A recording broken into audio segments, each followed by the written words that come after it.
الحمد لله نحمده ونستعينه ونؤمن به ونتوكل عليه ونعوذ بالله من شرور أنفسنا ومن سيئات أعمالنا من يهد الله فلا مضل له ومن يضلل فلا هادي له أشهد أن لا إله إلا الله وحده لا شريك له أشهد أن محمدا عبده ورسوله أرسله بالهدى ودين الحق ليظهره على الدين كله ولو كره المشركون اللهم صل على محمد وعلى آل محمد كما صليت على إبراهيم وعلى آل إبراهيم وبارك على محمد وعلى آل محمد كما باركت على إبراهيم وعلى آل إبراهيم إنك حميد مجيد أما بعد فإن خير الحديث كتاب الله وخير الهدي هدي محمد صلى الله عليه وسلم وشر الأمور محدثاتها وكل محدثة بدعة وكل بدعة ضلالة وكل ضلالة في النار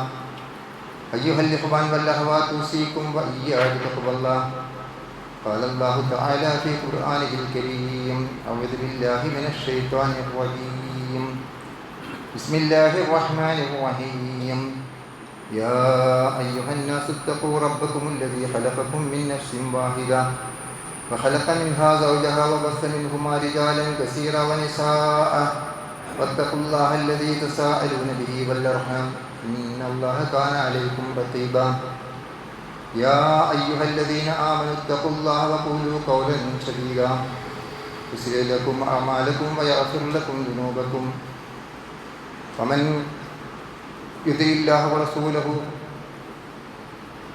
يا أيها الذين آمنوا اتقوا الله حق تقاته ولا تموتن إلا وأنتم مسلمون ബഹുമാന്യരായ സത്യവിശ്വാസികളായ സഹോദരന്മാരെ സഹോദരികളും സർവശക്തനായ അള്ളാഹുവിൻ്റെ വിധിവിലക്കുകൾ അനുസരിച്ച് അങ്ങേയറ്റം തെക്കുകളോടെ ജീവിക്കുവാൻ ആദ്യമായി എന്നോടനുപോലെ നിങ്ങളോട് വസിയത്ത് ചെയ്യുന്നു.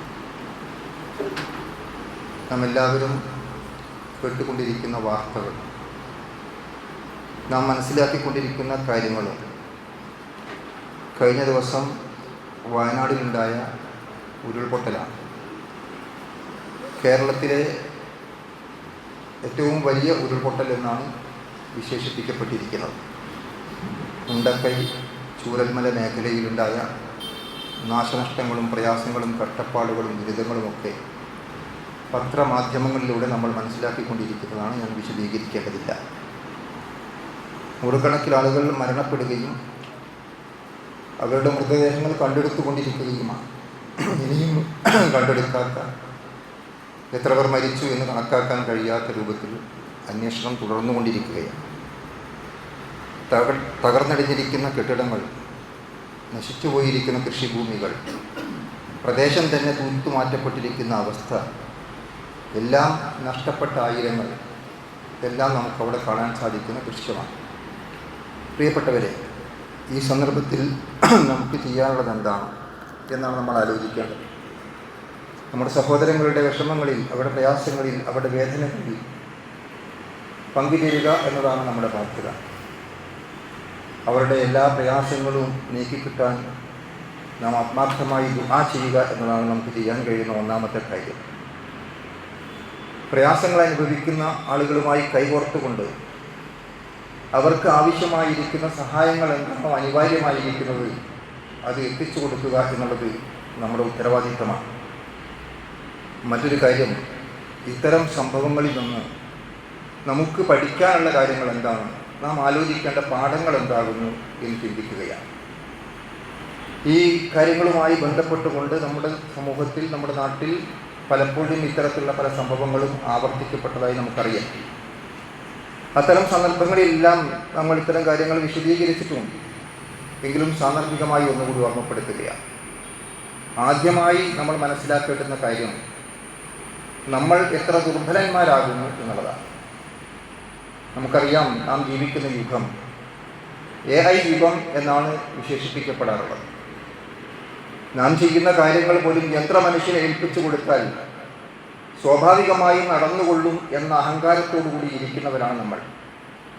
ശാസ്ത്ര സാങ്കേതിക രംഗത്തുണ്ടായിരിക്കുന്ന വളർച്ചയും വികാസവും ഭൗതികമായ പുരോഗതിയും അതിൻ്റെ പേരിൽ ഈ ലോകം തന്നെ തൻ്റെ വിരൽത്തലപ്പുകളിലാകുന്നു എന്നും എല്ലാറ്റിനെയും നിയന്ത്രിക്കാൻ നാം ശക്തരാകുന്നു എന്നും നമ്മുടെ നേരെ ഒരു ശക്തിയുണ്ട് എന്ന് അംഗീകരിക്കുവാൻ സാധ്യമല്ലാത്ത വിധം ധാർഷ്ട്യ മനോഭാവം വളർന്നുകൊണ്ടിരിക്കുന്ന ഒരു സാഹചര്യത്തിലൂടെയാണ് ഞാനും നിങ്ങളും കടന്നു പോകുന്നത്.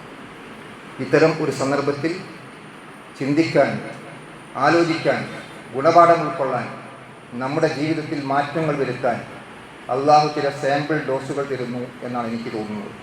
നമ്മൾ ആലോചിക്കുക, നമ്മുടെ ചിന്തയെ തട്ടി ഉണർത്തുകയാണ്, നമുക്ക് ആലോചിക്കാനും പഠിക്കാനും മനസ്സിലാക്കാനും ചില കാര്യങ്ങൾ നൽകുകയാണ്. ഇത്തരത്തിലുള്ള പല നാശങ്ങളും പല സമൂഹങ്ങളിലും പല സന്ദർഭങ്ങളിലും ഉണ്ടായിട്ടുണ്ട്.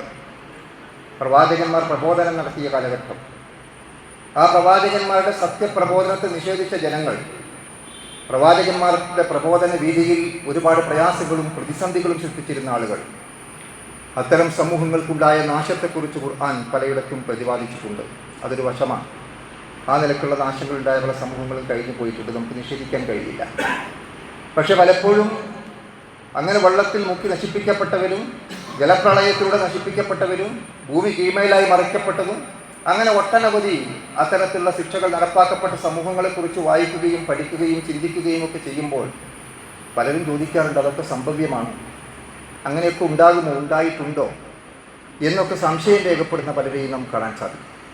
പക്ഷേ ഇത്തരത്തിലുള്ള ചെറിയ ചെറിയ സംഭവങ്ങളിലൂടെ അള്ളാഹു ഒരു ദൃഷ്ടാന്തമായി തന്നെ നമ്മൾ അത്തരം കാര്യങ്ങൾ ബോധ്യപ്പെടുത്തിക്കൊണ്ടിരിക്കുകയാണ്. മറ്റൊന്ന്, ഇത്തരം കാര്യങ്ങളെ ദൃഷ്ടാന്തം എന്നുള്ള നിലയ്ക്ക് നമുക്ക് കാണാൻ സാധിക്കുന്ന ഒരുപാട് രംഗങ്ങളുണ്ട്. ആയത്തുകൾ എന്നാണ് ഖുർആൻ അതിന് വിശേഷിപ്പിക്കാറുള്ളത്. നമുക്ക് പഠിക്കാൻ, ചിന്തിക്കാൻ, മനസ്സിലാക്കാൻ, ആലോചിക്കാൻ, നമ്മൾ അള്ളാഹുവിലേക്ക് തിരിച്ചു വരാൻ, നമ്മൾ പരലോകത്തെക്കുറിച്ച് ഓർമ്മയുള്ളവരായി മാറാൻ, നമ്മുടെ ജീവിതത്തെ നന്നാക്കിയെടുക്കുവാൻ, അതിന് ആവശ്യമായ തെളിവുകൾ നമ്മുടെ മുമ്പിൽ സമർപ്പിക്കപ്പെടുകയാണ്. ആ നിലക്ക് നമുക്ക് പല ദൃഷ്ടാന്തങ്ങളെയും കാണാൻ സാധിക്കും. ഇത്തരത്തിലുള്ള പല സംഭവങ്ങളെയും അത്തരം ദൃഷ്ടാന്തങ്ങളുടെ കൂടെ ഖുർആൻ വിശദീകരിച്ചതായി നമുക്ക് കാണാൻ സാധിക്കും. മറ്റൊന്ന്, നമ്മുടെ ജീവിതത്തിൽ ഉണ്ടാകുന്ന പരീക്ഷണങ്ങളാണ്. ബലാവ്, ഫിത്ന എന്നൊക്കെ പ്രയോഗിച്ചതായി നമുക്ക് കാണാൻ സാധിക്കും. അത് ആ നിലക്ക് നമ്മൾ ആലോചിക്കേണ്ടതുണ്ട്. നമ്മുടെ ജീവിതത്തിൽ പല നിലക്കുള്ള പരീക്ഷണങ്ങൾക്ക് നമ്മൾ വിധേയമാക്കപ്പെടും എന്ന് ഖുർആൻ വിശദീകരിച്ചിട്ടുണ്ട്. അപ്പോൾ അത്തരം കാര്യങ്ങളിലൂടെ നമുക്ക് ചിന്തിക്കേണ്ട ചില കാര്യങ്ങൾ നമ്മുടെ മുമ്പിൽ അവതരിപ്പിക്കപ്പെടുന്നു എന്ന് നമുക്ക് മനസ്സിലാക്കാൻ സാധിക്കും. സഹോദരങ്ങളെ, നമ്മൾ ഒന്നാമതായി സൂചിപ്പിച്ചിരിക്കുന്ന കാര്യം, ശാസ്ത്ര സാങ്കേതിക രംഗത്തുണ്ടായ വളർച്ചയുടെ വികാസത്തിൻ്റെ ഉത്തുംഗതയിൽ നിന്നുകൊണ്ട് മറ്റെല്ലാറ്റിനെയും നിസ്സാരമായി കാണുകയും അള്ളാഹുവിനെ പോലും തള്ളിപ്പറയാനും നിഷേധിക്കുവാനും സന്നദ്ധമാവുകയും ചെയ്യുന്ന മനുഷ്യ, നീ ആലോചിക്കേണ്ടതുണ്ട്. സൂറത്തുൽ അലഖിൽ അള്ളാഹു നമ്മുടെ ശ്രദ്ധയിൽപ്പെടുത്തി, കല്ല ഇന്നൽ ഇൻസാന ലയത്വഅ. അള്ളാഹു അവിടെ സൂചിപ്പിക്കുകയാണ്, നിസ്സംശയം വേണ്ട മനുഷ്യ എന്ന് പറഞ്ഞുകൊണ്ട് ഉറപ്പിച്ചുകൊണ്ടാണ് കാര്യം പറയുന്നത്. ഇന്നൽ ഇൻസാന ലയത്വഅ, തീർച്ചയായും മനുഷ്യൻ ധിക്കാരിയായിരിക്കുന്നു, അവൻ അല്പം അതിര് കടന്നുപോയിരിക്കുന്നു. അത് മാനവ സമൂഹത്തിൻ്റെ സ്വഭാവം എന്ന നിലക്കാണ്. ഏതെങ്കിലും ഒരു പ്രത്യേക ജനതയെയോ ഒരു പ്രത്യേക വിഭാഗത്തെയോ ആ നാട്ടിലെ ആളുകളെയോ മാത്രം ഉദ്ദേശിച്ചുകൊണ്ടല്ല, മനുഷ്യരുടെ ഒരു സ്വഭാവമാണത്.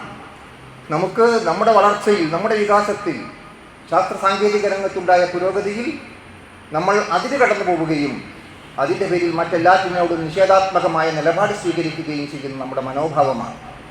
ഇന്നൽ ഇൻസാൻ ലയത്വഅ അർറആഹു ഇസ്തഗ്ന. അല്ലാഹുവിടെ പറഞ്ഞു, എനിക്ക് താൻ തന്നെ മതി, നാം സ്വയം പര്യാപ്തരാകുന്നു എന്ന തോന്നലാണ് അതിൻ്റെ അടിസ്ഥാനം. ഇതാണ് ഇന്ന് സംഭവിച്ചുകൊണ്ടിരിക്കുന്നത്. മനുഷ്യന് തോന്നുന്നത് മനുഷ്യൻ തന്നെ മതി, മറ്റൊന്നും ആവശ്യമില്ല, എല്ലാറ്റിനെയും കീഴടക്കാനും കീഴ്പ്പെടുത്തുവാനും ഞാൻ ശക്തനാണ് എന്ന്, എൻ്റെ മേലെ ആരെങ്കിലും എന്തെങ്കിലും ഉണ്ട് എന്ന് സമ്മതിക്കാനുള്ള പ്രയാസം മനുഷ്യരുടെ അവൻ്റെ സ്വഭാവത്തിൽ, അവൻ്റെ സംസാരത്തിൽ, അവൻ്റെ പ്രകടനങ്ങളിൽ, അവൻ്റെ പെരുമാറ്റങ്ങളിൽ ഒക്കെ നമുക്ക് ദർശിക്കാൻ സാധിക്കുകയാണ്. അതുകൊണ്ടാണ് അള്ളാഹു പറഞ്ഞത്, വേണ്ട മനുഷ്യ, നീ അല്പം അതിര് കടന്നു പോയിട്ടുണ്ട്, നീ സ്വയം പര്യാപ്തനായി, നിനക്ക് സ്വന്തം ഞാൻ തന്നെ ധന്യനായിരിക്കുന്നു എന്ന തോന്നലാണ് നിനക്കതിന് പ്രേരണ നൽകുന്നത്. പക്ഷെ നീ മനസ്സിലാക്കണം, ഇന്ന ഇലാ റബ്ബിക റുജ്അ, തീർച്ചയായും നിൻ്റെ റബ്ബിങ്കിലേക്കാണ് മടങ്ങാനുള്ളത്. ഈ കാര്യം നമുക്ക് ബോധ്യപ്പെടണം. നമുക്ക് ആരെയും ആശ്രയിക്കേണ്ടതില്ല, ആരെയും ഭയപ്പെടേണ്ടതില്ല എന്ന ആ മനോഭാവത്തിൽ നിന്ന് മാറി ചിന്തിക്കുവാൻ, നമുക്ക് അള്ളാഹുവിങ്കിലേക്ക് തിരിച്ചു പോകേണ്ടവനാണ്, അവൻ്റെ സന്നിധിയിൽ ഹാജരാക്കപ്പെടുന്നവനാണ്. അപ്പോൾ അതിനുവേണ്ടി നമ്മൾ വിനീതരായി തീരാൻ, നമ്മൾ വിനയാന്വിതരായി മാറാൻ അതിനുള്ള പ്രേരണയും പ്രചോദനവുമാണ് നമുക്കിതിലൂടെ ലഭിക്കേണ്ടത് എന്ന് നമുക്ക് മനസ്സിലാക്കാൻ സാധിക്കും. നമ്മൾ ആലോചിച്ച് നോക്കുക. മറ്റൊരു കാര്യം, അല്ലാഹു സുബ്ഹാനഹു വ തആല ഈ പ്രപഞ്ചത്തിന് ഒരു സൃഷ്ടി വ്യവസ്ഥ നിശ്ചയിച്ചിട്ടുണ്ട്. ആ സൃഷ്ടി വ്യവസ്ഥ അനുസരിച്ചുകൊണ്ടാണ് ഇവിടെ കാര്യങ്ങൾ നടന്നുകൊണ്ടിരിക്കുന്നത്. ലാ തബ്ദീല ലി ഖൽഖില്ലാ, പ്രപഞ്ചനാഥൻ്റെ സൃഷ്ടി വ്യവസ്ഥയിൽ യാതൊരു മാറ്റവും ആവശ്യമില്ല എന്ന് അല്ലാഹു ഖുർആനിലൂടെ നമ്മെ ബോധ്യപ്പെടുത്തിയിട്ടുണ്ട്. നമ്മൾ ആലോചിച്ച് നോക്കും. ഭൂമിയെക്കുറിച്ച്, ആകാശങ്ങളെക്കുറിച്ച്, ഗ്രഹങ്ങളെക്കുറിച്ച്, പ്രപഞ്ചത്തെക്കുറിച്ച്, അതിൻ്റെ സൃഷ്ടി സംവിധാനങ്ങളെക്കുറിച്ച് അല്ലാഹു പറഞ്ഞുവല്ലോ. എല്ലാ വെള്ളിയാഴ്ചയും നമ്മൾ കേട്ടുകൊണ്ടിരിക്കുന്നു. അഫലാ യൻദുറൂന ഇലൽ ഇബ്ലി കൈഫ ഖുലിഖത് വഇലസ് സമാഇ കൈഫ റുഫിഅത് വഇലൽ ജിബാലി കൈഫ നുസിബത് വഇലൽ അർദി കൈഫ സുത്തിഹത്. ഒട്ടകങ്ങളെക്കുറിച്ച്, ഭൂമിയെക്കുറിച്ച്, ആകാശങ്ങളെക്കുറിച്ച്, പർവ്വതങ്ങളെക്കുറിച്ച് നിങ്ങൾ ആലോചിക്കുന്നില്ലേ? അതൊക്കെ എങ്ങനെയാണ് സംവിധാനിക്കപ്പെട്ടിരിക്കുന്നത്? പ്രിയപ്പെട്ടവരെ, നമ്മൾ ആലോചിക്കണം. എന്തെല്ലാം നിഅമത്തുകളാണ് നിങ്ങളും അനുഭവിച്ചു കൊണ്ടിരിക്കുന്നത്. എന്തെല്ലാം അനുഗ്രഹങ്ങളാണ് അല്ലാഹു നമുക്ക് വേണ്ടി ചെയ്തു വെച്ചത്. പക്ഷേ ആ അനുഗ്രഹങ്ങൾക്ക് നന്ദി കാണിക്കുന്നിടത്ത് നമ്മൾ പരാജയപ്പെടുന്നുണ്ടോ എന്ന് നമ്മൾ പരിശോധിക്കണം. അവന് നന്ദി കാണിക്കുന്നിടത്ത് നമ്മൾ മാറിപ്പോകുന്നുണ്ടോ എന്ന് നമ്മൾ ചിന്തിക്കണം. അല്ലാഹു പറഞ്ഞല്ലോ, ഇന്നൽ ഇൻസാന ഖുലിഖ ഹലൂഅ, തീർച്ചയായും മനുഷ്യൻ യഥാർത്ഥത്തിൽ അക്ഷമനായിരിക്കുന്നു എന്നാണ്. എന്താണ് അവൻ്റെ സ്വഭാവം? ഇദാ മസ്സഹു ശർറു ജസൂഅ, അവന് എന്തെങ്കിലും തിന്മകൾ ബാധിച്ചാൽ, പ്രയാസങ്ങളുണ്ടായാൽ, കഷ്ടപ്പാടുകൾ ഉണ്ടായാൽ, ദുരിതങ്ങളും ബുദ്ധിമുട്ടുകളും അനുഭവിക്കേണ്ടി വരുമ്പോൾ അവൻ പൊറുതികേട് കാണിക്കുകയാണ്. അവിടെ അവൻ അക്ഷമനായി തീരുകയാണ് എന്നാണ് അല്ലാഹു പറഞ്ഞത്.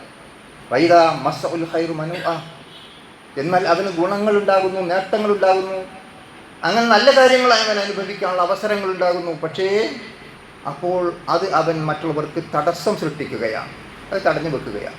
മറ്റുള്ളവർക്ക് കൊടുക്കാതെ സ്വന്തമാക്കാൻ സ്വാർത്ഥമായ താല്പര്യങ്ങളെ അവൻ വളർത്തിയിടും. നമ്മൾ ആലോചിക്കണം. നമ്മുടെ മനോഭാവമാണ് അല്ലാഹു പറഞ്ഞത്. നമ്മളെ യഥാർത്ഥത്തിൽ അല്ലാഹു വളരെ കൃത്യമായിട്ട് ഇവിടെ സൂചിപ്പിച്ചിരിക്കുന്ന കാര്യം, നമ്മെ അക്ഷമനായി സൃഷ്ടിച്ചിരിക്കുന്നു എന്ന് പറഞ്ഞുകൊണ്ട് തിന്മകളും പ്രയാസങ്ങളും ഉണ്ടാകുമ്പോൾ അവിടെ അക്ഷമനാവുകയും പൊറുതികേട് കാണിക്കുകയും ചെയ്യുന്നു. നന്മകളും ഗുണങ്ങളും നേട്ടങ്ങളും അനുഭവിക്കേണ്ടി വരുമ്പോൾ അതിന് നന്ദി കാണിക്കുന്നതിന് പകരം നന്ദികേട് കാണിക്കുകയും അത് സ്വന്തം അനുഭവിക്കാൻ വേണ്ടി മറ്റുള്ളവർക്ക് തടഞ്ഞു വെക്കാൻ വേണ്ടിയുള്ള കുതന്ത്രങ്ങൾ പ്രയോഗിച്ചുകൊണ്ടിരിക്കുകയും ചെയ്യുന്നു എന്നാണ്. ഇവിടെയൊക്കെ നമ്മൾ ആലോചിക്കേണ്ടതുണ്ട്.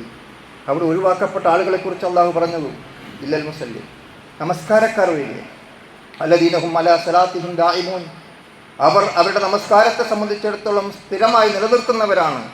അതുപോലെ തന്നെ അല്ലദീന ഹും ഫീ അംവാലിഹിം ഹഖ്ഖുൻ മഅലൂം ലിസ്സായിലി വൽ മഹ്റൂം, അവരുടെ സമ്പത്തിൽ ചോദിച്ചു വരുന്നവർക്കും ഉപജീവന മാർഗം തടയപ്പെട്ടവർക്കും അവകാശമുണ്ട് എന്ന നിലക്ക് സാമ്പത്തികമായ കടമകളും കടപ്പാടുകളും ബാധ്യതകളും ഉത്തരവാദിത്തങ്ങളും നിർവഹിക്കുന്നവരാകുന്നു എന്നൊക്കെ അല്ലാഹു വിശദീകരിക്കുന്നു. ഞാനത് വിശദീകരിക്കുകയല്ല. അപ്പോൾ വിശ്വാസികളായ നമ്മെ സംബന്ധിച്ചിടത്തോളം നമുക്ക് അവിടെ ഉൾക്കൊള്ളാനുള്ള ആ പാഠങ്ങൾ നമ്മൾ യഥാർത്ഥത്തിൽ ഇത്തരം നിഅമത്തുകൾക്ക് അല്ലാഹുവിനോട് നന്ദി കാണിച്ചുകൊണ്ടിരിക്കണം. ഒരുപാട് നിഅമത്തുകൾ നമ്മൾ അനുഭവിക്കുന്നു. ആ നിഅമത്തുകൾക്ക് നമ്മൾ ഏറെ നന്ദിയുള്ളവരായിരിക്കണം എന്ന പാഠം നമുക്കിവിടെ ഉൾക്കൊള്ളാൻ കഴിയണം. അതുപോലെ അല്ലാഹു സുബ്ഹാനഹു വ തആല പറഞ്ഞു, മനുഷ്യനെ സൃഷ്ടിച്ചിരിക്കുന്നത് ലഈഫാണ്. ഖുലിഖൽ ഇൻസാനു ലഈഫാണ്. വലഖദ് കറംനാ ബനി ആദം, ആദം സന്തതികളെ നാം ആദരിച്ചിരിക്കുന്നു എന്ന് പറഞ്ഞിരിക്കുന്ന അതേ ഖുർആനിലാണ് അല്ലാഹു സുബ്ഹാനഹു വ തആല നമ്മൾ ദുർബലരാണ് എന്ന് നമ്മെ ബോധ്യപ്പെടുത്തിയിരിക്കുക. അതുകൊണ്ട് നമ്മുടെ മഹത്വവും ശ്രേഷ്ഠതയും നമ്മൾ ഉൾക്കൊള്ളുക. അതോടൊപ്പം നമ്മുടെ ദുർബലത നമ്മൾ തിരിച്ചറിയുക. ആ ദുർബലത തിരിച്ചറിഞ്ഞുകൊണ്ട് അള്ളാഹുവിനെ ഭയപ്പെട്ടുകൊണ്ട് ജീവിക്കാൻ നമുക്ക് സാധിക്കേണ്ടതുണ്ട് എന്നതാണ് നമുക്കിവിടെ മനസ്സിലാക്കാൻ കഴിയുന്നത്. ഇനി നമ്മൾ പരിശോധിച്ച് നോക്കും. ചില കാര്യങ്ങളെ സംബന്ധിച്ചിടത്തോളം നമുക്ക് വെറുപ്പായി തോന്നും, നമുക്കിഷ്ടമുണ്ടാവില്ല. നമ്മൾ വിചാരിക്കാത്ത പല നന്മകളും അള്ളാഹു ഉദ്ദേശിച്ചിരിക്കുന്നു. ഫൈൻ കറാത്തുമൂഹുന്ന ഫസ അൻ തക്റഉ ശൈഅ, നിങ്ങൾക്കൊരു കാര്യത്തോട് വെറുപ്പ് തോന്നുന്നു, പക്ഷേ വെറുപ്പ് തോന്നുന്ന പക്ഷം വയജ്അലല്ലാഹു ഫീഹി ഖൈറൻ കസീറ, നിങ്ങൾ ഉദ്ദേശിക്കാത്ത മറ്റു പല നന്മകളും അതിൽ അള്ളാഹു നിക്ഷേപിച്ചിരിക്കും. നമുക്ക് മനസ്സിലായിക്കൊള്ളണമെന്നില്ല, നമുക്ക് പെട്ടെന്ന് തിരിഞ്ഞുകൊള്ളണമെന്നില്ല. പലരും ചോദിക്കാറുണ്ട്, അല്ലാഹ് എന്തിനാണ് ഇങ്ങനെ കഷ്ടപ്പാടുകളും ദുരിതങ്ങളും നൽകുന്നത്? നമ്മൾ പലപ്പോഴും കേട്ടുകൊണ്ടിരിക്കുന്ന ഒരു കാര്യമാണ്, എന്തിനാണ് ദുഃഖം നൽകുന്നത്? പക്ഷെ നമ്മൾ ആലോചിച്ച് നോക്കിയിട്ടുണ്ടോ? യഥാർത്ഥത്തിൽ ദുഃഖമില്ലെങ്കിൽ എന്ത് സുഖമാണുള്ളത്? ദുഃഖം എന്നൊരു കാര്യം നമ്മുടെ ജീവിതത്തിൽ ഉണ്ടായിരുന്നില്ലെങ്കിൽ സുഖം എന്നൊരു കാര്യം നമുക്ക് എങ്ങനെ അനുഭവിക്കാൻ കഴിയും? നമുക്ക് എവിടെ നിന്നാണ് സുഖത്തെ തിരിച്ചറിയാൻ കഴിയുക? രാവില്ല എങ്കിൽ പകലും നമുക്കെങ്ങനെ മനസ്സിലാക്കാൻ കഴിയും? കയറ്റമില്ലെങ്കിൽ നമുക്കെങ്ങനെ ഇറക്കമുണ്ടാകും? ഇന്നമ അൽ ഉസ്രി യുസ്റ, പ്രയാസങ്ങളില്ലെങ്കിൽ നമുക്കെവിടെയാണ് എളുപ്പമുണ്ടാവുക? അപ്പോൾ എളുപ്പമുണ്ടാകണമെങ്കിൽ പ്രയാസം വേണം, പകലുണ്ടാവണമെങ്കിൽ രാവ് വേണം. കഷ്ടപ്പാടുകളും ദുരിതങ്ങളും ഉണ്ടാകുമ്പോഴാണ് സന്തോഷവും സൗകര്യങ്ങളും നമുക്ക് അനുഭവിക്കാൻ കഴിയുന്നത്. അതൊക്കെ ജീവിതത്തിൻ്റെ രണ്ട് വശങ്ങളാണ്. അത് ആ നിലയ്ക്ക് തന്നെ തിരിച്ചറിയാൻ നമുക്ക് സാധിക്കണം എന്നുള്ളതാണ്. ഇവിടെ അള്ളാഹു സുബ്ഹാനഹു വ തആല വളരെ വ്യക്തമായിട്ട് തന്നെ ഓർമ്മപ്പെടുത്തിയിട്ടുണ്ട്. നമുക്ക് ഇത്തരം കാര്യങ്ങളെ സംബന്ധിച്ചിടത്തോളം അത് പരീക്ഷണമാകുന്നു എന്ന് പറഞ്ഞുകൊണ്ട് അള്ളാഹു നമ്മെ ബോധ്യപ്പെടുത്തിയിരിക്കുന്ന കാര്യങ്ങൾ നമ്മൾ പരിശോധിച്ച് നോക്കിയാൽ അള്ളാഹു നമുക്ക് അവിടെ വിശദീകരിച്ചിരുന്ന കാര്യങ്ങൾ നമുക്ക് കാണാൻ സാധിക്കും. ഖലഖൽ മൗത വൽ ഹയാത ലിയബ്ലുവക്കും അയ്യുക്കും അഹ്സനു അമല. നിങ്ങളിൽ ആരാണ് നല്ലത് പ്രവർത്തിച്ചു കൊണ്ടിരിക്കുന്നത് എന്ന് നിങ്ങളെ പരിശോധിക്കാൻ വേണ്ടിയാണ് അള്ളാഹു നിങ്ങൾക്ക് മരണവും ജീവിതവും നിശ്ചയിച്ചു തന്നിരിക്കുന്നത് എന്നാണ്. അപ്പോൾ നമ്മുടെ ജീവിതത്തിൽ സുഖദുഃഖങ്ങൾ ഉണ്ടാകും, രാവും പകലും ഉണ്ടാകും, കയറ്റവും ഇറക്കവും ഉണ്ടാകും, എളുപ്പവും പ്രയാസവും ഉണ്ടാകും. സ്വാഭാവികമായി അള്ളാഹു ഈ പ്രകൃതിയിൽ നിശ്ചയിച്ചിരിക്കുന്ന നിയമങ്ങളാണ്. അതുകൊണ്ട് ആ പ്രകൃതി നിയമങ്ങളുടെ വ്യവസ്ഥ അനുസരിച്ചുകൊണ്ട് നമ്മൾ അത്തരം കാര്യങ്ങൾ മനസ്സിലാക്കുകയും തിരിച്ചറിയുകയും ചെയ്യേണ്ടതുണ്ട് എന്ന് ബോധ്യപ്പെടുത്തുകയാണ്. അതുപോലെ തന്നെ നമുക്ക് കാണാൻ സാധിക്കും, ഇന്നാ ജഅൽനാ മാ അലൽ അർദി സീനത്തൻ ലഹാ ലിനബ്ലുവഹും അയ്യുഹും അഹ്സനു അമല. വിശുദ്ധ ഖുർആൻ നമ്മൾ സാധാരണ പാരായണം ചെയ്യാറുള്ള സൂറത്തുൽ ഖഹ്ഫിലെ 7-ാമത്തെ വചനമാണ്. ഭൂമുഖത്ത് നിങ്ങൾ അതലങ്കാരമാക്കി വെച്ചിരിക്കുന്നു. ഈ ഭൂമി എത്ര മനോഹരമാണ്, എത്ര സുന്ദരമാണ്, എത്ര ആകർഷകമാണ്. അങ്ങനെ ആകർഷകമായി സുന്ദരമായി വെച്ചിരിക്കുന്ന ഭൂമിയെ സംബന്ധിച്ചിടത്തോളം പറഞ്ഞുകൊണ്ട് അള്ളാഹു പറഞ്ഞു, ലിനബ്ലുവഹും അയ്യുഹും അഹ്സനു അമല. നിങ്ങൾക്ക് ഈ നന്മയും ഈ അലങ്കാരവും ഈ ഭൗതികമായ സുഖങ്ങളും ഭൗതികമായ ജീവിതത്തിലെ സന്നാഹങ്ങളും ഒക്കെ നിങ്ങൾക്ക് ഒരുക്കി തന്നിരിക്കുന്നത് യഥാർത്ഥത്തിൽ നിങ്ങളിൽ ആരാണ് നല്ലത് പ്രവർത്തിക്കുന്നവൻ എന്ന് പരിശോധിക്കാൻ വേണ്ടിയാണ്. അതുകൊണ്ട് നമുക്ക് ലഭിക്കുന്ന ഈ ഗുണങ്ങളിലും നേട്ടങ്ങളിലും ഭൗതികമായ സുഖങ്ങളിലും സൗകര്യങ്ങളിലും അള്ളാഹുവിനോട് നന്ദി കാണിച്ചുകൊണ്ട് വിനയാന്വിതന്മാരായി നമ്മൾ എത്രത്തോളം ജീവിക്കുന്നു എന്ന് നമ്മൾ പരിശോധിക്കപ്പെട്ടുകൊണ്ടിരിക്കുകയാണ് എന്ന് നമ്മൾ മനസ്സിലാക്കുക. മറ്റൊരു കാര്യം നമ്മൾ മനസ്സിലാക്കേണ്ടത് മരണം അത് ഉറപ്പാണ്, ഒരു സംശയവുമില്ല. ജനനം നടക്കുന്നു എങ്കിൽ മരണമുണ്ടാകും. നമുക്ക് മരണവാർത്ത കേൾക്കുമ്പോഴാണല്ലോ പേടി, മരണത്തിൻ്റെ എണ്ണം കേൾക്കുമ്പോഴാണല്ലോ ഭയം. 300 അല്ല, 3000 അല്ല, 3 ലക്ഷമല്ല, 3 കോടിയല്ല, ഈ ഭൂമുഖത്തുള്ള മുഴുവൻ മനുഷ്യരും മരിക്കും. അതൊരു യാഥാർത്ഥ്യമായി നമ്മൾ ഉൾക്കൊണ്ട് കഴിഞ്ഞാൽ നമ്മുടെ പ്രശ്നങ്ങൾ അവസാനിച്ചു. അതെപ്പോഴാണ്, എവിടെ വെച്ചാണ്, എങ്ങനെയാണ് സംഭവിക്കുക, ആർക്കാണ് പറയാൻ കഴിയുന്നു? യാതൊരു ന്യായവുമില്ലല്ലോ അതിനും. എപ്പോഴുമാകാം, എവിടെ വെച്ചുമാകാം, എങ്ങനെയുമാകാം. അതാണ് അള്ളാഹുവിൻ്റെ തീരുമാനം. അപ്പം അള്ളാഹുവിൻ്റെ സൃഷ്ടി വ്യവസ്ഥ നമ്മൾ അംഗീകരിച്ചു കഴിഞ്ഞാൽ, അവൻ്റെ ഈ പ്രപഞ്ചത്തിൻ്റെ ഇത്തരത്തിലുള്ള സംവിധാനങ്ങൾ നമ്മൾ വേണ്ട രൂപത്തിൽ ഉൾക്കൊണ്ട് കഴിഞ്ഞാൽ നമുക്ക് കാര്യങ്ങൾ തിരിച്ചറിയാൻ കഴിയും. അപ്പോൾ മരണം എന്നുള്ളത് ഉറപ്പാണ്, അത് എപ്പോഴായാലും നടക്കും. നമ്മൾ വളരെ കൃത്യമായിട്ട് നമ്മൾ ആലോചിച്ച് നോക്കിയാൽ നമ്മൾ എവിടെ നിന്നെല്ലാം ഓടിക്കൊണ്ടിരിക്കുന്നുവോ അത് ആ മരണം നമ്മെ പിടികൂടുക തന്നെ ചെയ്യും എന്ന് വളരെ വ്യക്തമായിട്ട് അള്ളാഹു നമ്മെ ഓർമ്മപ്പെടുത്തിയിട്ടുണ്ട്. അതുകൊണ്ട് ഇന്നൽ മൗത്തല്ലദീ തഫിറൂന മിൻഹു ഫഇന്നഹു മുലാഖീകും. ഏതൊരു മരണത്തിൽ നിന്നാണോ നിങ്ങൾ ഓടി അകന്നുകൊണ്ടിരിക്കുന്നത് ആ മരണം നിങ്ങളെ പിടികൂടുക തന്നെ ചെയ്യും, അതുറപ്പാണ്. ഇത് ഉറച്ച വിശ്വാസമുള്ള ഒരു മനുഷ്യന് ആർക്കും നിഷേധിക്കാൻ കഴിയാത്ത, ഏകദൈവ വിശ്വാസി, ബഹുദൈവ വിശ്വാസി, ദൈവനിഷേധി, ആർക്കെങ്കിലും മരണത്തെ നിഷേധിക്കാൻ കഴിയുമോ? ആർക്കെങ്കിലും നിഷേധിക്കാൻ കഴിയുമോ? ആർക്കും കഴിയില്ലല്ലോ. അപ്പോൾ പച്ചയായ യാഥാർത്ഥ്യമാണ് മരണം എന്നുള്ളത്. അത് അംഗീകരിച്ചു കഴിഞ്ഞാൽ നമ്മുടെ മനസ്സിന് സമാധാനമായി. അതാണ് നമ്മളത് കേൾക്കുമ്പോൾ പറയുന്ന തീർച്ചയായും നാം അള്ളാഹുവിനുള്ളവരാണ്, അവരെങ്കിലേക്ക് തിരിച്ചു പോകേണ്ടവരാണ്. ഈ ബോധമാണ് നമുക്കുണ്ടാകേണ്ടത്. അതുകൊണ്ട് നമ്മൾ ആ ബോധത്തെയാണ് വളർത്തിയെടുക്കേണ്ടത്. അതുപോലെ തന്നെ ഈ പ്രപഞ്ചത്തിൽ അള്ളാഹു ഓരോന്നിനും നിശ്ചയിച്ചിരിക്കുന്ന നടപടിക്രമങ്ങളുണ്ട്. രാവും പകലും മാറി വരുന്നത് അള്ളാഹുവിൻ്റെ നടപടിക്രമം അനുസരിച്ചുകൊണ്ടാണ്. ഭൂമിയും സൂര്യനും ചന്ദ്രനും ഒക്കെ കറങ്ങിക്കൊണ്ടിരിക്കുന്നത് അള്ളാഹുവിൻ്റെ നടപടിക്രമം അനുസരിച്ചുകൊണ്ടാണ്. ഇവിടെ ഋതുഭേദങ്ങൾ ഉണ്ടാകുന്നത് അള്ളാഹുവിൻ്റെ നടപടിക്രമങ്ങൾ അനുസരിച്ചുകൊണ്ടാണ്. ഇവിടെ കാലാവസ്ഥ വ്യതിയാനങ്ങൾ സംഭവിക്കുന്നത് അള്ളാഹുവിൻ്റെ നടപടിക്രമങ്ങൾ അനുസരിച്ചുകൊണ്ടാണ്. എന്ത് പങ്കാണ് നമുക്കുള്ളത് അതിൽ? എന്ത് പങ്കാണ് നമുക്കതിലുള്ളത്? നാം എത്ര വലിയ മനുഷ്യനായിരുന്നാലും ശരി, നാം ഏത് യുഗത്തിൽ ജീവിക്കുന്നവനായിരുന്നാലും ശരി, നാം ശാസ്ത്ര സാങ്കേതിക രംഗത്ത് ഉത്തുംഗതയിലെത്തിയാലും ശരി, ഈ പ്രപഞ്ചത്തിൻ്റെ ഇത്തരത്തിലുള്ള വ്യവസ്ഥകളിലോ സംവിധാനങ്ങളിലോ യാതൊരു കൈകടത്തലുകളും നമുക്ക് കാണാൻ സാധ്യമല്ല. ഹൽ തറാ മിൻ ഫുതൂർ എന്ന് അള്ളാഹു ചോദിച്ചില്ലേ? നിങ്ങൾ ഈ ഭൂമിയിലേക്ക് നോക്കൂ, ആകാശത്തേക്ക് നോക്കൂ, ഈ പ്രപഞ്ചത്തിലേക്ക് നോക്കൂ. എവിടെയെങ്കിലും പൊട്ടോ പൊടിയോ തകരാറോ, ഈ സൃഷ്ടി വ്യവസ്ഥകൾക്ക് എന്തെങ്കിലും ന്യൂനതകളുണ്ടോ? സുമ്മർജിയിൽ ബസറ കറത്തൻ, മനുഷ്യ, നീ നിന്റെ പരീക്ഷണങ്ങളും നിന്റെ നിരീക്ഷണങ്ങളും നിന്റെ പര്യവേക്ഷണങ്ങളും നീ അവസാനിപ്പിക്കേണ്ടതില്ല. നീ തലമുറകളിലൂടെ കടന്നുകൊണ്ട് നിരന്തരമായി നടത്തിക്കൊണ്ടിരിക്കുക. പക്ഷേ നിൻ്റെ കണ്ണ് നിരാശപ്പെട്ട് പരവശമായി നിന്നിലേക്ക് തിരിച്ചു വരും. അതാണ് ഈ പ്രപഞ്ചത്തിൻ്റെ സൃഷ്ടി വ്യവസ്ഥ. അപ്പോൾ അള്ളാഹു ഇവിടെ നിശ്ചയിച്ചിരിക്കുന്ന ചില വ്യവസ്ഥയുണ്ട്. ആ വ്യവസ്ഥ അനുസരിച്ചാണ് കാറ്റുണ്ടാകുന്നത്, മഴയുണ്ടാകുന്നത്, ഉരുൾപൊട്ടലുണ്ടാകുന്നത്, ഭൂമി ചലനം ഉണ്ടാകുന്നത്, ഒക്കെ അങ്ങനെയാണ് സംഭവിക്കുന്നത്. അതൊക്കെ അള്ളാഹു ഇവിടെ കൃത്യമായി വ്യവസ്ഥപ്പെടുത്തി വെച്ചിട്ടുണ്ട്. അതനുസരിച്ച് നടക്കും, നമുക്കൊന്നും ചെയ്യാൻ കഴിയില്ല. അപ്പോൾ നമ്മൾ ആലോചിക്കേണ്ടത് അത്തരം യാഥാർത്ഥ്യങ്ങളെ തിരിച്ചറിഞ്ഞുകൊണ്ട് കൂടുതൽ ഭക്തന്മാരായി തീരുക എന്നുള്ളതാണ് നമുക്കിവിടെ മനസ്സിലാക്കാൻ കഴിയുന്നത്.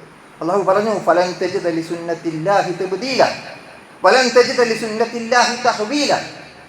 അള്ളാഹുവിൻ്റെ ഈ നടപടിക്രമത്തിന് യാതൊരു മാറ്റവുമില്ല. അള്ളാഹുവിൻ്റെ നടപടിക്രമത്തിന് യാതൊരു ഭേദഗതിയുമില്ല. ഒരു മാറ്റത്തിരുത്തലുകളോ മാറ്റമോ ആവശ്യമില്ലാത്ത വിധം അന്യൂനമായ നിലക്കാണ് അള്ളാഹു അവൻ്റെ നടപടിക്രമങ്ങൾ നിശ്ചയിച്ചത്. അതനുസരിച്ചുകൊണ്ട് ഓരോ കാര്യങ്ങളും സംഭവിക്കാൻ അള്ളാഹു നിശ്ചയിച്ച കാരണങ്ങളുണ്ട്. നമ്മളത് പഠിക്കുന്നു മാത്രമേ ഉള്ളൂ. നമ്മളാണോ ഇവിടെ നിന്ന് ജലത്തെ ബാഷ്പമാക്കി മാറ്റുന്നത്, അതിനെ മേഘങ്ങളാക്കി രൂപപ്പെടുന്നത്, അവിടേക്ക് കാറ്റയക്കുന്നത്, അത് മഴയായി വർഷിക്കുന്നത്, അത് വളരെ സൗകര്യപ്രദമായി ഓരോ സ്ഥലത്തും വിതരണം ചെയ്യപ്പെടുന്നത്? നമ്മൾ ആലോചിച്ച് നോക്കിയിട്ടുണ്ടോ? നമുക്കെന്ത് പങ്കാവുള്ളത്? ഇതൊക്കെ അള്ളാഹുവിൻ്റെ നടപടിക്രമമാണ്. അപ്പോൾ അവൻ്റെ ഖദറിലുള്ള വിശ്വാസമാണ് നമുക്കുണ്ടാവേണ്ടത്. അത് നമുക്ക് ശക്തിപ്പെടുത്തി എടുക്കാൻ കഴിയണം. അല്ലാതെ നമ്മൾ എന്തെങ്കിലും പ്രശ്നം ഉണ്ടാകുമ്പോൾ കുറേ ദുഃഖിച്ചത് കൊണ്ടോ കുറേ ഫുട്ബോൾ കമൻറ്ററി പോലെ ന്യൂസുകൾ പ്രക്ഷേപണം ചെയ്തത് കൊണ്ടോ കാര്യമായില്ല. ചിന്തിക്കാൻ, പഠിക്കാൻ, ആലോചിക്കാൻ നമ്മൾ തയ്യാറാകണം എന്നുള്ളതാണ് നമുക്കിവിടെ കാണാൻ സാധിക്കുന്നത്. അപ്പോൾ അത്തരം കാര്യങ്ങളിലൂടെ പാഠങ്ങൾ ഉൾക്കൊണ്ടുകൊണ്ട് നമ്മൾ മുന്നോട്ട് പോകുക. ഇത്തരം കാര്യങ്ങൾ നമ്മൾ മനസ്സിലാക്കുമ്പോൾ നമ്മൾ ഉൾക്കൊള്ളേണ്ടുന്ന കാര്യം, യാ അയ്യുഹന്നാസ്, ഹേ മനുഷ്യരെ, ഇത്തഖൂ റബ്ബക്കും, നിങ്ങൾ നിങ്ങളുടെ റബ്ബിനെ സൂക്ഷിച്ചുകൊണ്ട് തഖ്വയോടെ ഭയഭക്തിയോടുകൂടി ജീവിക്കുക. ഇന്ന സൽസലത്തി സാഅത്തിൽ ഷൈഉൻ അദീം, തീർച്ചയായും അന്ത്യസമയത്തെ പ്രകമ്പനം എന്നുള്ളത് അത് ഭയങ്കരമായൊരു പ്രകമ്പനമായിരിക്കും. ഇവിടെ ചെറിയൊരു ഉരുൾപൊട്ടലേ ഉണ്ടായിട്ടുള്ളൂ. ചെറിയ ഭൂചലനങ്ങളാണ് അവിടെ ഇവിടെയൊക്കെ ഉണ്ടാകുന്നത്. അതുപോലെ ചില ജലപ്രളയങ്ങളും അതുപോലെ മറ്റു കാര്യങ്ങളുമൊക്കെ ഇവിടെ നടന്നുകൊണ്ടിരിക്കുന്ന വളരെ ചെറിയ സിമ്പിൾ സാമ്പിൾ ഡോസുകൾ മാത്രമാണ്. പക്ഷെ നമ്മൾ ചിന്തിക്കണം, വരാനിരിക്കുന്ന വലിയൊരു പ്രളയമുണ്ട്, അല്ലെങ്കിൽ വലിയൊരു ഘോരശബ്ദമുണ്ട്, വലിയൊരു മാറ്റമുണ്ട്, ഭൂമിക്കാകെ സംഭവിക്കുന്നു. നമ്മൾ സ്ഥിരം ഓതാറുണ്ട്, ഇദാ സുൽസിലത്തിൽ അർളു സിൽസാലഹ വഖറജത്തിൽ അർളു അസ്താലഹ വഖാലൽ ഇൻസാനു മാ ലഹ. ഭൂമി അതിൻ്റെ പ്രകമ്പനം കൊണ്ട് കഴിഞ്ഞാൽ മനുഷ്യൻ എന്താ സംഭവിക്കുന്നത്, ഇവിടെ എന്താ ഉണ്ടായത് എന്ന് ചോദിക്കാൻ മാത്രമേ കഴിയുള്ളൂ. കൈമലർത്താനല്ലാതെ നമുക്കൊന്നും കഴിയില്ല സഹോദരങ്ങൾ. പ്രിയപ്പെട്ടവരെ, നമ്മൾ മനസ്സിലാക്കണം. അതുകൊണ്ട് ഇത്തരം കാര്യങ്ങളിലൂടെ പരലോകത്തെ അറിയാൻ, അന്ത്യസമയത്തെ മനസ്സിലാക്കാൻ, വരാനിരിക്കുന്ന ഏറ്റവും വലിയൊരു പ്രകമ്പനത്തെ തിരിച്ചറിയാൻ, അതിനെ അഭിമുഖീകരിക്കേണ്ടി വരും എന്ന ബോധത്തോടുകൂടി തഖ്വയോടെ, സൂക്ഷ്മതയോടെ, ഭയഭക്തിയോടുകൂടി ജീവിക്കാൻ നമ്മൾ തയ്യാറാവുക എന്നുള്ളതാണ് നമുക്ക് ഈ സന്ദർഭത്തിൽ ഉൾക്കൊള്ളാനുള്ള ഏറ്റവും വലിയ പാഠം. അത് നമ്മൾ ഏറ്റെടുക്കുക. അല്ലാഹു നമ്മെ അനുഗ്രഹിക്കുമാറാകട്ടെ.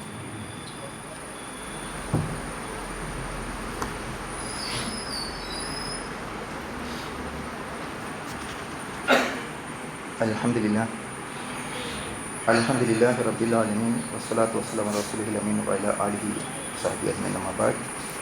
അയ്യുഹൽ ഇഖ്വാൻ വൽ അഖ്വാതു ഉസീകും വഇയ്യാ ബിത്തഖ്വല്ലാഹ്. ഖാല അല്ലാഹു തആല ഫീ ഖുർആനിൽ കരീം അഊദു ബില്ലാഹി മിനശ് ശൈത്വാനിർ റജീം വലനബുവന്നകും ബിശൈഇൻ മിനൽ ഖൗഫി വൽ ജൂഇ വനഖ്സിൻ മിനൽ അംവാലി വൽ അൻഫുസി വസ്സമറാത്ത് വബശ്ശിരിസ് സ്വാബിരീൻ അല്ലദീന ഇദാ അസാബത്തുഹും മുസീബ ഖാലൂ ഇന്നാ ലില്ലാഹി വ ഇന്നാ ഇലൈഹി റാജിഊൻ. അള്ളാഹു പറയുന്നു, നമ്മൾ ഇത്തരം സന്ദർഭങ്ങളിൽ അള്ളാഹുവിനെ സൂക്ഷിച്ചുകൊണ്ട് അങ്ങേറ്റം തെക്കുകൂടെ ജീവിക്കുവാൻ ഒന്നുകൂടി ഓർമ്മപ്പെടുത്തുന്നു. അള്ളാഹു നമ്മെ ഓർമ്മപ്പെടുത്തുക, വലനബുവന്നകും, നിങ്ങൾ പരീക്ഷിക്കപ്പെടുക തന്നെ ചെയ്യും എന്നാണ്. അറബി ഭാഷയുടെ വ്യാകരണ നിയമങ്ങൾ പ്രാഥമികമായി നമുക്ക് മനസ്സിലാക്കിയാൽ ആ ശൈലി വളരെ ശ്രദ്ധേയമാണ്.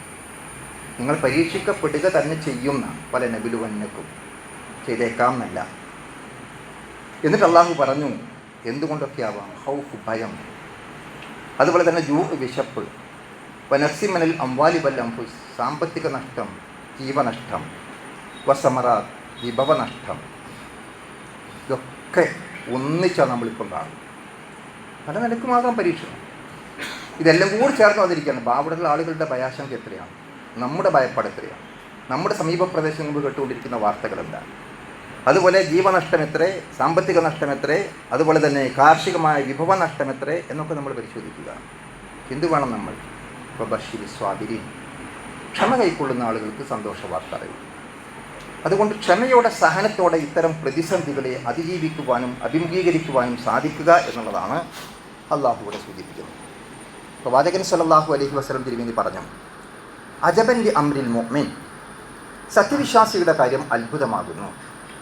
എന്താണ് അത്ഭുതകരമായ കാര്യം? ഇന്ന അംറഹു കുല്ലഹു ലഹു ഖൈർ, എല്ലാ കാര്യങ്ങളും അവന് ഖൈറാണ്, നന്മയാണ്. എന്തിനും അവന് നന്മ ദർശിക്കാൻ സാധിക്കുന്നു. എന്നിട്ട് പ്രവാചകൻ വിശദീകരിക്കുന്നു, വലൈസ ദാലിക ലി അഹദിൻ ഇല്ലാ ലിൽ മുഅ്മിൻ, ഒരു സത്യവിശ്വാസിക്കല്ലാതെ മറ്റാർക്കും അത് അനുഭവിക്കാൻ കഴിയില്ല. നമ്മൾ ആലോചിച്ചു, ഇത്തരം പ്രതിസന്ധി ഘട്ടങ്ങളിൽ ഒരു നിരീശ്വരവാദിയെ ആശ്വസിപ്പിക്കാൻ നമുക്ക് സാധിക്കുമോ? എന്താ വാക്കുള്ളത്? എന്തു പറഞ്ഞിട്ട് അയാൾ ആശ്വസിപ്പിക്കാൻ കഴിയുക? ഒരു നിരീശ്വരവാദിയെ ആശ്വസിപ്പിക്കാൻ നമുക്കൊരു വാക്ക് പോലും കിട്ടില്ല. എന്ത് പറഞ്ഞിട്ട് ആശ്വസിപ്പിക്കും? ഇപ്പോൾ വിശ്വാസിക്കുണ്ടാകുന്ന ഒരു മനസ്സമാധാനം നമ്മൾ കണ്ടുപോകും. അള്ളാഹുവിനുള്ള അചഞ്ചലമായ വിശ്വാസം, അവനുള്ള തവക്കുൽ, അവനിൽ ഭരമേൽപ്പിക്കുവാനുള്ള സന്നദ്ധത, കദറുള്ള വിശ്വാസം, അതിലൂഢമൂലകമായി കഴിഞ്ഞാൽ ഈ ദുന്യാവല്ല, എന്നാലും മരിക്കും ഉറപ്പാണ്. പിന്നെ നമ്മൾ ആലോചിക്കേണ്ടത് എന്താ? അനശ്വരമായ ലോകത്തെ വിജയമാണ്, ആ പരലോകത്തെ വിജയമാണ്. അതാണ് അള്ളാഹു നമ്മെ ഓർമ്മപ്പെടുത്തിയത്, കുല്ലു നഫ്സിൻ ദാഇഖത്തുൽ മൗത്ത്, എല്ലാവരും മരണം ആസ്വദിക്കുക തന്നെ ചെയ്യും. ഇന്നമാ തുവഫൗന ഉജൂറക്കും യൗമൽ ഖിയാമ, ഇവിടെ പ്രതിഫലം കൊടുക്കുന്ന ഏർപ്പാട് പടച്ചോനില്ല. ഇവിടെയല്ല കൂലി കൊടുക്കുന്നത്. അതുകൊണ്ട് ഇത് നിങ്ങൾ പ്രതിഫലമായി കാണരുത്, ഇത് നിങ്ങൾ കൂലിയായി കാണരുത്, ഇത് നിങ്ങൾ ശിക്ഷയായി കാണരുത്. മറിച്ച് അത് അള്ളാഹു പരലോകത്തേക്ക് മാറ്റി വെച്ചിട്ടുണ്ട്. അവിടെ വെച്ചാണ് നമുക്ക് പ്രതിഫലം ലഭിക്കുന്നത്. ഫമൻ സൂസി അനിന്നാരി വൗദിഖലൽ ജന്ന, ആർ നരകത്തിൽ നിന്ന് രക്ഷപ്പെടുകയും സ്വർഗാവകാശിയായി തീരുകയും ചെയ്തിരിക്കുന്നുവോ ഫഖദ് ഫാസ്, അവൻ വിജയിച്ചിരിക്കുന്നു. അപ്പോൾ യഥാർത്ഥ വിജയം അതാണ്, നരകമോചനമാണ്, സ്വർഗപ്രവേശമാണ്. അതിനുവേണ്ടിയാണ് നമ്മൾ പണിയെടുക്കേണ്ടത്.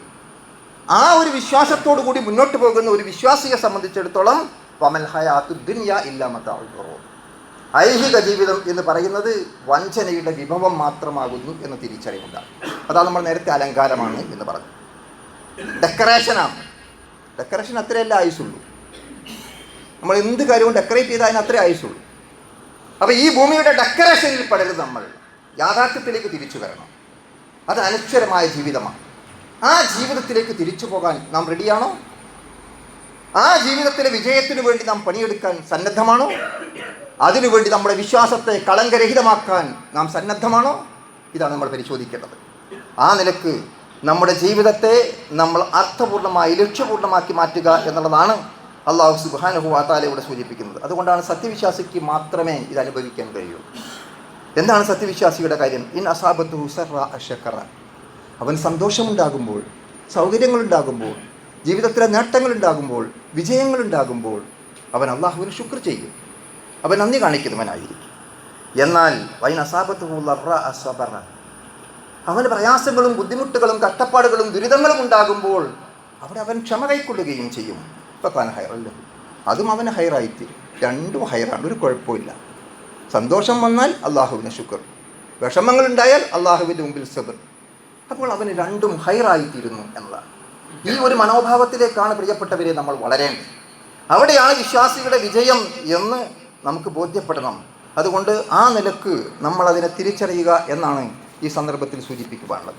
അതോടൊപ്പം നമ്മൾ മനസ്സിലാക്കേണ്ടുന്ന കാര്യം, മനുഷ്യർക്ക് സംഭവിച്ചു കൊണ്ടിരിക്കുന്ന ഒരു അപകടകരമായിരിക്കുന്ന അവസ്ഥ, അവൻ അള്ളാഹു ഇതെല്ലാം കണ്ടും കേട്ടും കൊടുത്തു. നമ്മൾ ആലോചിച്ച് നോക്കൂ, വർഷത്തിൽ 2 തവണ ആവർത്തിച്ചു കൊണ്ടുവരുന്ന പരീക്ഷണങ്ങളെക്കുറിച്ച് അള്ളാഹു സൂചിപ്പിച്ചിട്ടുണ്ട്. അങ്ങനെ 2 തവണ എന്ന് പറഞ്ഞാൽ ജീവിതത്തിൽ പല ഘട്ടങ്ങളിലും ആവർത്തിച്ചു വന്നുകൊണ്ടിരിക്കും. ചില പ്രളയമുണ്ടാകും, അതുപോലെ തന്നെ വെള്ളത്തിന് ക്ഷാമമുണ്ടാകും, അങ്ങേയറ്റത്തെ അത്യുഷ്ണം നമ്മൾ അനുഭവിച്ചിട്ടുണ്ട്, കോവിഡ് ഉണ്ടായിട്ടുണ്ട്, നിപയുണ്ടായിട്ടുണ്ട്, പലതും ഉണ്ടായിട്ടുണ്ട്. ഇങ്ങനെ പലതും ഇങ്ങനെ മാറി മാറി വന്നുകൊണ്ടിരിക്കും ലോകത്ത്. പക്ഷേ വജഅൽനാ ലഹും സമഅൻ വഅബ്സാറൻ വഅഫ്ഇദ, അവൻ നാം കേൾവി നൽകി, അവന് നാം കാഴ്ച നൽകി, അവന് നാം ചിന്തിക്കാൻ ഹൃദയം നൽകി. പക്ഷേ ഫമാ ഗനാ അൻഹും സമഉഹും വലാ അബ്സാറുഹും വലാ അഫ്ഇദതുഹും മിൻ ഷൈ, പക്ഷേ അവൻ്റെ കേൾവി, അവൻ്റെ കാഴ്ച, അവൻ്റെ ബുദ്ധിശക്തി അത് അവൻ ഫലപ്രദമായി ഉപയോഗിക്കുന്നില്ല. പ്രിയപ്പെട്ടവരെ, ഇത്തരം സന്ദർഭങ്ങൾ നമുക്ക് ഉൾക്കൊള്ളാനുള്ള വലിയ പാഠം അതാണ്. നമുക്ക് അള്ളാഹു നൽകിയിരിക്കുന്ന ഏറ്റവും വലിയ നിഅമത്തായ ചിന്താശക്തിയും ബുദ്ധിശക്തിയും കാഴ്ചശക്തിയും കേൾവിശക്തിയും മറ്റ് സകലമായ ജീവജാലങ്ങളിൽ നിന്ന് വ്യത്യസ്തമായി നമുക്ക് നൽകപ്പെട്ടിരിക്കുന്ന പ്രത്യേക തരത്തിലുള്ള അനുഗ്രഹങ്ങളാണ് അവയൊക്കെ തന്നെയും ഫലപ്രദമായും ക്രിയാത്മകമായും വേണ്ട രൂപത്തിലും ഉപയോഗിക്കാൻ നമ്മുടെ അനുഭവങ്ങളിൽ നിന്ന് പാഠം പഠിച്ചുകൊണ്ട്, ചരിത്രത്തിൽ നിന്ന് പാഠം ഉൾക്കൊണ്ടുകൊണ്ട്, ജീവിതത്തിൽ നിന്ന് സന്ദേശങ്ങൾ ഉൾക്കൊണ്ടുകൊണ്ട്, ഇത്തരത്തിലുള്ള സംഭവങ്ങളിൽ നിന്ന് പാഠങ്ങൾ ഉൾക്കൊണ്ടുകൊണ്ട് നമ്മുടെ ജീവിതത്തെ നമ്മൾ ധന്യമാക്കി മാറ്റാൻ സാധിക്കണം. പക്ഷേ അള്ളാഹു പറയുന്നത് എന്താണ്? ഇദാ കാനൂ യജ്ഹദൂന ബിആയാത്തില്ലാഹി വഹാഖ ബിഹിം മാ കാനൂ യസ്തഹ്സിഊൻ. അവർ നിഷേധിച്ചു കൊണ്ടിരിക്കുകയാണ് ഇത്തരത്തിലുള്ള ദൈവികമായ ദൃഷ്ടാന്തങ്ങളെ. ഇവിടെ ആയാത്ത് എന്നാണ് അള്ളാഹു ഉപയോഗിച്ചത്. അത്തരം ദൃഷ്ടാന്തങ്ങളെ നിഷേധിച്ചു കൊണ്ടിരിക്കുകയും അപ്പോൾ അവർ എന്തിനെയാണോ പരിഹസിച്ചു കൊണ്ടിരിക്കുന്നത് അത് അവർക്ക് വന്ന് ഭവിക്കുകയും ചെയ്യും എന്ന് അള്ളാഹു നമ്മെ ഓർമ്മപ്പെടുത്തുന്നത്. തുടർന്നുകൊണ്ടുള്ള ആയത്തിൽ അള്ളാഹു അവസാനിപ്പിച്ചിരിക്കുന്നില്ല അല്ലഹും യർജിഊൻ, അവർ മടങ്ങി വന്നേക്കാം എന്നതാണ്. അതുകൊണ്ട് ഇത്തരം കാര്യങ്ങളിൽ നിന്നൊക്കെ പാഠം ഉൾക്കൊണ്ടുകൊണ്ട് നമ്മുടെ ജീവിതത്തിൽ കാണേണ്ടത് കാണാനും കേൾക്കേണ്ടത് കേൾക്കാനും മനസ്സിലാക്കേണ്ടത് മനസ്സിലാക്കാനും ചിന്തിക്കേണ്ടത് ചിന്തിക്കാനും ഉൾക്കൊള്ളേണ്ടത് ഉൾക്കൊള്ളുകയും ചെയ്തുകൊണ്ട് നമ്മുടെ ജീവിതത്തിലൊരു മാറ്റത്തിനും പരിവർത്തനത്തിനും നമ്മൾ സന്നദ്ധമാവുക. അല്ലാതെ കുറേ അങ്കലാപ്പുകളും കുറേ വിഷമങ്ങളും കുറേ പ്രയാസങ്ങളും പറഞ്ഞ് കുറേ വാർത്തകൾ കേട്ട് ഫുട്ബോൾ കമാൻഡറുകൾ നമ്മുടെ കൈയടിച്ച് പോയിട്ട് കാര്യമില്ല. അവിടെയാണ് നമ്മൾ തിരിച്ചറിയേണ്ടത്. അതുകൊണ്ട് നമ്മുടെ ജീവിതത്തിലെ മാറ്റത്തിന് സന്നദ്ധമായ ഒരു ഉൾവിളിയായി ഇത്തരം കാര്യങ്ങളെ ഏറ്റെടുക്കാൻ നമ്മൾ തയ്യാറാവുക. അള്ളാഹു നമ്മെ അനുഗ്രഹിക്കുമാറാകട്ടെ. സഹോദരങ്ങളെ, നമ്മുടെ ഏറ്റവും വലിയ ബാധ്യത നാം നേരത്തെ സൂചിപ്പിക്കുകയുണ്ടായി. അവരുടെ പ്രയാസങ്ങൾ ലഘൂകരിക്കാൻ നമുക്ക് എന്തൊക്കെ ചെയ്യാൻ കഴിയും അതാണ്. ആത്മാർത്ഥമായ പ്രാർത്ഥന നമ്മുടെ ഭാഗത്തുണ്ടാകണം. മരണപ്പെട്ടു പോയ വിശ്വാസികളെ സംബന്ധിച്ചിടത്തോളം അവർക്ക് അള്ളാഹുവിൻ്റെ മഗ്ഫിറത്തും മർഹമത്തും ഉണ്ടാകണം. ഇത്തരത്തിലുള്ള സന്ദർഭങ്ങളെ സംബന്ധിച്ച് സൂചിപ്പിക്കുന്ന ഹദീസുകൾ പരിശോധിച്ചാൽ നമുക്ക് കാണാൻ സാധിക്കും, വിശ്വാസികളായിക്കൊണ്ട് ഇങ്ങനെയുള്ള പ്രയാസങ്ങളിലൂടെ മരണപ്പെട്ടു പോകുന്ന ആളുകൾ ഷഹീദിൻ്റെ സ്ഥാനത്താകുന്നു എന്നാണ്. രക്തസാക്ഷികളുടെ പദവിയിലാണ്. അപ്പോൾ വിശ്വാസിക്ക് പിന്നെ ദുഃഖിക്കാനില്ല, അവനത്തെ പിന്നെ ദുഃഖിക്കാനുള്ളത്. അതാണ് വലിയ ആശ്വാസമായി നമുക്ക് കാണുന്നത്. ബാക്കി യഥാർത്ഥത്തിൽ നമ്മൾ ആലോചിച്ച് നോക്കിയാൽ എല്ലാവരുടെ പ്രയാസങ്ങളും നീങ്ങി കിട്ടണം. അവരുടെ മരണപ്പെട്ടു പോയ ആളുകളുടെ കുടുംബങ്ങൾക്ക് സമാധാനപൂർണ്ണമായ ജീവിതം ഉണ്ടാകണം. അതുകൊണ്ട് നമ്മൾ അതിനുവേണ്ടി ആത്മാർത്ഥമായി പ്രാർത്ഥിക്കുക. അതുപോലെ തന്നെ അപകടനിലയിൽ തുടരുന്ന ആളുകളുടെ ആരോഗ്യസ്ഥിതി പൂർണ്ണമായും അവർക്ക് തിരിച്ചു വരാൻ, മെച്ചപ്പെട്ട ആരോഗ്യമുണ്ടാകാൻ, അതിന് അവർക്കുള്ള സൗകര്യങ്ങളുണ്ടാകണം. അവിടെ രക്ഷാപ്രവർത്തനം നടത്തിക്കൊണ്ടിരിക്കുന്ന ആളുകളുണ്ട്, സർക്കാരിൻ്റെ സംവിധാനങ്ങളുണ്ട്. അതെല്ലാം വളരെ ഭംഗിയായി പൂർത്തിയാക്കാൻ നമ്മൾ ആത്മാർത്ഥമായി ദുആ ചെയ്യാം. ഇവിടെയൊക്കെ നമുക്ക് സന്തോഷകരമായ സാഹചര്യമുണ്ട്. ഇത്തരം വിഷമഘട്ടങ്ങളിൽ നമ്മുടെ രാജ്യത്തെ ജനങ്ങൾ, പ്രത്യേകിച്ചും കേരള ജനത ഒരു മോഡലാണ് കേരളം. അവിടെ എല്ലാം മറന്നുകൊണ്ട് കേന്ദ്ര സംസ്ഥാന ഗവൺമെൻറ്റുകളും നമ്മുടെ ഭരണ സംവിധാനങ്ങളും എല്ലാം ഒത്തൊരുമിച്ച് പരിശ്രമിക്കുന്നതോടൊപ്പം ജാതി മത കക്ഷി രാഷ്ട്രീയ ഭേദമന്യേ എല്ലാ മനുഷ്യരും ഒറ്റ മനസ്സോടുകൂടി അവിടെ യാതൊരു വേർതിരിവുമില്ലാതെ മരിച്ചവനാരാണ്, വീട് നഷ്ടപ്പെട്ടവനാരാണ്, അവ ഏത് ജാതിക്കാരനാണ്, ഏത് മതക്കാരനാണ്, ഏത് പാർട്ടിക്കാരനാണ്, ഏത് കക്ഷിക്കാരനാണ്, ഏത് ഗ്രൂപ്പുകാരനാണ് എന്ന് പരിശോധിക്കാതെ നമ്മുടെ ആരാധനാലയങ്ങൾ പോലും നമ്മുടെ സന്നദ്ധ പ്രവർത്തകന്മാർ എല്ലാം ഏറ്റെടുത്തുകൊണ്ട് എല്ലാവരും ഒരുമിച്ച് ഒറ്റക്കെട്ടായി ഒറ്റ മനസ്സോടുകൂടി പ്രവർത്തിക്കുന്നു എന്നുള്ളതാണ്. ഇതാണ് നമ്മുടെ രാജ്യത്ത് വളർന്നു വരേണ്ടത്. അതിനെ നമ്മൾ ശക്തിപ്പെടുത്തിയെടുക്കണം. അതിൽ നമുക്ക് വലിയ ബാധ്യതയുണ്ട്. ഇന്ന് നമ്മുടെ പ്രത്യേകമായ സാഹചര്യത്തിൽ ഇന്ത്യ രാജ്യത്ത് ശക്തിപ്പെടേണ്ട ആ സൗഹാർദ്ദപരമായ അന്തരീക്ഷത്തിന് വേണ്ടി നമ്മൾ പണിയെടുക്കണം. അതിനുവേണ്ടി നമ്മൾ പ്രാർത്ഥിക്കുകയും ചെയ്യണം എന്ന് പ്രത്യേകം ഓർമ്മപ്പെടുത്തുകയാണ്. നമുക്ക് ജീവിതോപാധികൾ നഷ്ടപ്പെട്ട ആളുകളുണ്ട്. അവർക്കുള്ള ജീവിതത്തിൻ്റെ വഴി തുറക്കണം. KNM ഇന്ന് എല്ലാ പള്ളികളിലും പിരിവെടുക്കാൻ വേണ്ടി പറഞ്ഞിട്ടുണ്ട്. അത് അവിടേക്ക് ഭക്ഷണം എത്തിക്കാൻ വേണ്ടിയല്ല, അവർക്ക് വസ്ത്രം കൊടുക്കാൻ വേണ്ടിയല്ല. അതൊക്കെ സ്വാഭാവികമായി നടന്നുകൊണ്ടിരിക്കുന്ന പ്രക്രിയയാണ്. പലരും എത്തിച്ചുകൊണ്ടേയിരിക്കുന്നു. വലിയ ദൗത്യം നമുക്ക് ഏറ്റെടുക്കാനുണ്ട്. പുനരധിവാസ പ്രക്രിയയാണ്.